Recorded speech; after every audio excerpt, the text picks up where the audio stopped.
Okay, students, we were reading chapters. Chapters are named System Approach, David Easton and Armand and Powell. Two questions have already have done. Now, third question. Question is, what are the main structure of the political system? What are the main structure of the political system?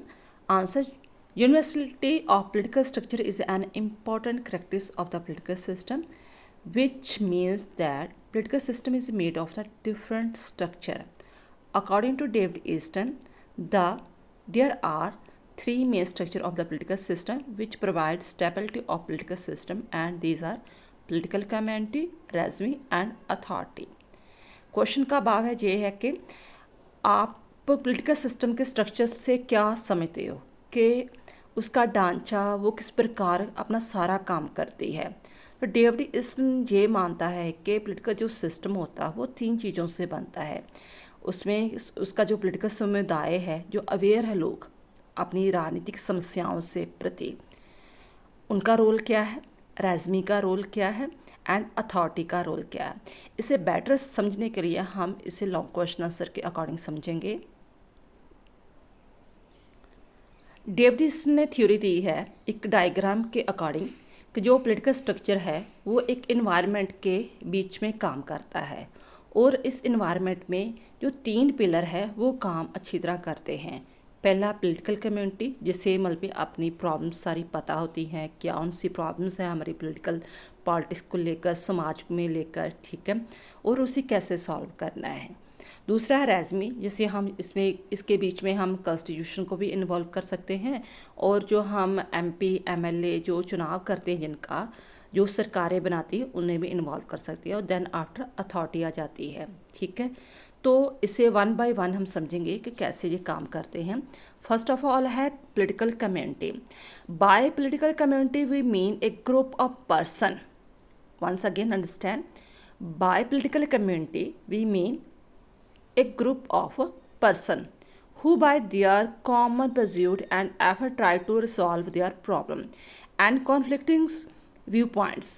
Political community is a main component of political system, and whenever the support of political community to political system decrease, it creates crisis for political system. More the support of the political community to political system, better it will be. कहते political system community का मतलब ये है कि लोगों का जो समूह, ठीक है, तो अपनी जो भी प्रॉब्लम्स होती हैं उससे रिलेटेड भी अवेयर होते हैं और कैसे कॉन्फ्लिक्ट्स को सॉल्व करना चाहिए इससे रिलेटेड भी जो अपना सुझाव देते हैं। जितना भी पॉलिटिकल कम्युनिटी का सपोर्ट होगा रेज़मी को, जो अथॉरिटी को, उतना ही पॉलिटिकल सिस्टम जो है स्टिल रहेगा, ठीक है, उनमें स्टेबिलिटी आएगी। लेकिन जितना कम्युनिटी का सपोर्ट, जो पॉलिटिकल कम्युनिटी का जो सपोर्ट, लोगों का जो सपोर्ट है कम होगा, इट मीन्स कम है, तो उनका पॉलिटिकल सिस्टम में, उनकी सरकारों में, उनका जो चल रहा है राजनीति में, लॉ एंड ऑर्डर चल रहा है, उनमें बिलीव ही ख़त्म हो चुका है कि नहीं ये कुछ भी नहीं कर सकती, ये सोल्यूशन नहीं निकाल सकती हमारे प्रॉब्लम का, ठीक है। तो सरकार भी स्टेबल नहीं रहेगी, ना तो उनके बनाए हुए कानूनों को मानेंगे, ना ही कुछ लॉ एंड ऑर्डर को फॉलो करेंगे। तो for this reason political community का सपोर्ट बहुत होना ज़रूरी है। किसको? पॉलिटिकल सिस्टम को, ठीक है। नेक्स्ट है रेज़मी की बात करते हैं। Regime is also known as the constitution order. हमें पता है कि हर देश में एक कॉन्स्टिट्यूशन होता है, जो एक संवैधानिक बुक होती है, किताब होती है, जिसमें सारा लॉ एंड ऑर्डर लिखा होता है, आर्टिकल्स लिखे होते हैं कि कैसे हमने अपने देश को चलाना है। It is a indicate of the fact that there is a definite and establish method to solve the problem through which the conflicts and the controversy are solved और settled. In Erasmus, we include constitution, law, and tradition, etc. And because of this, the people's faith in the political system in maintain. रेज़मी में हम constitution, law and tradition को include कर सकते हैं, ठीक है। उसमें सारी प्रॉब्लम्स को सॉल्व करने के अलग अलग आर्टिकल्स का डिस्क्राइब किया गया होता है। जहाँ एक एग्जांपल दे देती हूँ, जैसे हमारा पहले प्रॉपर्टी का जो राइट था वो पहले जो फंडामेंटल राइट्स में इंक्लूड था, लेकिन बार बार उसमें प्रॉब्लम्स आती गई कि सरकार को कोई भी देश के लिए जो वेलफेयर के लिए काम करना था, मान लो एक जो रोड ही बनानी थी, तो पब्लिक प्रॉपर्टी को एक्वायर करना पड़ता था, तो वो नहीं फंडामेंटल के राइट के अकॉर्डिंग दे रही थी। फिर कॉन्स्टिट्यूशन में अमेंडमेंट किया, उसके अकॉर्डिंग प्रोविज़न लागू की कि नहीं भाई, आप इससे जो प्रॉपर्टी का राइट है उसमें उसे निकाल ही दो, ठीक है। तो इट मीन्स जो भी प्रॉब्लम्स आती है in case day by day या आगे सालों में, तो उसका सारा जो हल है कॉन्स्टिट्यूशन लॉ या ट्रेडिशन के अकॉर्डिंग निकाला जाता है। इसे हम कहते हैं रैजमीन। देन आफ्टर डेविड ईस्टन बोलता है कि पॉलिटिकल सिस्टम में क्या चीज़ होती है, अथॉरिटीज़।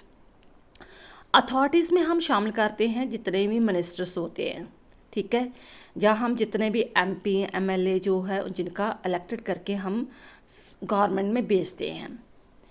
तो दूसरी बात आ जाती है ब्यूरोक्रेसी। ब्यूरोक्रेसी जो भी जितने भी देश का प्रशासन चलाते हैं उसकी हेल्प करते हैं। Authority are the group of the political of the people who have a legitimate authority run to administration. उसके पास एक लेजिटिमेटिव पावर होती है। लेजिटिमेट पावर का मतलब होता है कि वो जो कानून बना रहे हैं वो न्यायिक पूर्वक है, वो ज़बरदस्ती नहीं किसी पर लागू किया गया, किसी की लोगों की भलाई को ध्यान में रखकर वो कानून बनाए गए हैं, ठीक है। Legitimate authority to run the administration, it is this class which enforces the decision और policy made by the regime. यही ब्यूरोक्रेसी है जो रैजमी द्वारा बनाए हुए कानूनों को, जो पॉलिसी को लागू करती है। मान लो गवर्नमेंट ने एक कानून बना दिया कि आपने जीएसटी जो है वो आपने देना ही देना, टैक्स वगैरह देना ही है, ठीक है। तो आप जो मंत्री है, ठीक है, वो तो नहीं ना आपके पास टैक्स लेने आएंगे। टैक्स कौन आपसे वसूल करेगा? जितने भी ब्यूरोक्रेसी के जो डिपार्टमेंट के ऑफिसर वगैरह है वो अपना सर्वे करेंगे, वो आपसे टैक्स वगैरह लेंगे, चाहे आपकी शॉप है, बिजनेस में है ना, चाहे कुछ भी है, जैसे आपका टैक्स बनता है, ठीक है। तो वो रैजमी द्वारा बनाएंगे सारे डिसीजन को, पॉलिसी को लागू करते हैं। Regime for the fulfilment of the demands of the political community. और इवन ये तो एक रैजमी की भी बात मानते हैं, और दूसरा जो पोलिटिकल कम्युनिटीज़ की डिमांड्स होती है कि हमें जे हमारे एरिया में प्रॉब्लम्स आ रही है। मान लो मैं गांव में रहता हूँ, मेरे गांव में कच्ची सड़क है, स्कूल की सहूलत नहीं है, जहाँ पे हॉस्पिटल नहीं है, ठीक है।